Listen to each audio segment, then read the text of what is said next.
Sanibonani molweni ndiyanamkela ku-SABC TV ngesiXhosa. Guys, uMseleku uyavela uba nguye ophixanisa abafazi vani ke apha. UMacele ke guys ukhalazela amazwi kaMseleku ayevakala njengomntu wayemdelela kuba efuna isapoti yakhe kule nto yakhe ka-number 5. Uzamile uMseleku ukuchaza ke into wayeyitsho yena uba wayengayitsho ngale ndlela ayithetha ngayo ke. Wayeyitsho ngentlonipho amnika yona ebekumele uba ammithe halfway. So uthetha ngalaa part yoba ke uMseleku wayesithi uMacele akasebenzi uyamseva yena umphathisa okwequeen kodwa akakwazi ukumsapota amenze athathe unumber 5 instead uvumelana naba abanye kodwa akaphangeli. So ke uMacele yamcaphukisa ke loo nto leyo uyayitsho into yoba wena wade watsho kwa into yoba kwa uMakhumalo naye uyandiseva undenzela izinto but mna khange ndikwazi ukumsapota ndiye kowabo kwinto yakhe. So ke uyachaza ke ngoku ke uMacele into bajonga ke uMakhumalo ngenye igame sasiya eThekwini wandithengela igift yeweave. Uthi lo weave leyo kwathiwa mandiyibhatale gqibela uthi ya-end apho loo gift ibhatalwa ndim. Enye elandelayo into wayendiprezente ngegift endandizithengele yona for omnye umcimbi isinqwazi for i-20th anniversary.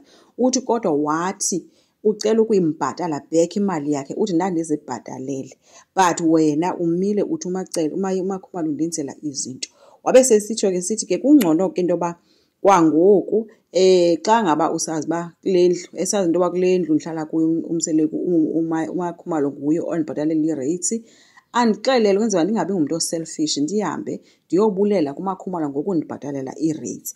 But uthi uyakuthanda ukuthetha izinto angazaziyo utata uMseleku. So uthi uvela athethe nje into angayaziyo noba le nto idili yayo ibisithini kha ngoba esazi uba omnye unomnye wayethengele omnye ngoba eyibona i-TV naye engayazi uba ihamba ipheliphi. So ke uyawathi ke uMseleku ucela uxolo ke uyazibona uba urongo nguye lo wenze imisteyikhi. So umxolele ke uMacele uvela athi okay. Uye wathi ke ucela kuzo-introduce unumber 5.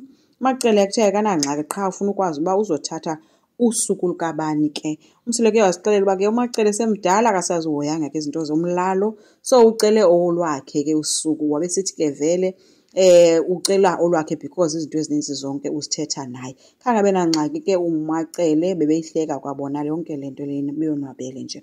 So umbuze uba ke uzongena na endlini buza uMseleku. uMacele uthe kaloku andithi uthi yinkosikazi uzongena. Wabe sembuza ke uMacele uba nguwokugqibela nalo wathi uMseleku cha ake ngokugqibela loo nto ithi ke unumber 6 uyeza masilindeni ke guys.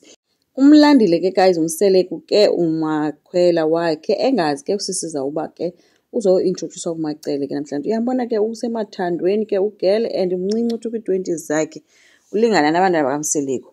Uthi ke icomment eyayikhe yenziwa ngabanye amakhosikazi imenza abe novalo ngoba kaloku babekhe bathi abamfuni number 5 most yabo. So uthe ke unethemba ke loba ke uMacele uzomamkela ngothando nemfudumalo ke xa sebefika phaa kodwa ubethukile because bengazi.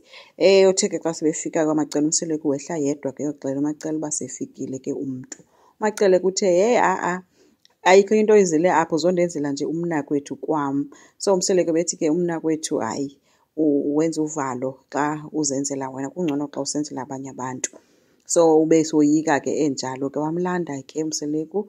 Uthe ngakomlanda uMacele ushiyeke esithi ke hey unomdla wokwazi uba inoba sisilenda okanye sisidudlana esi.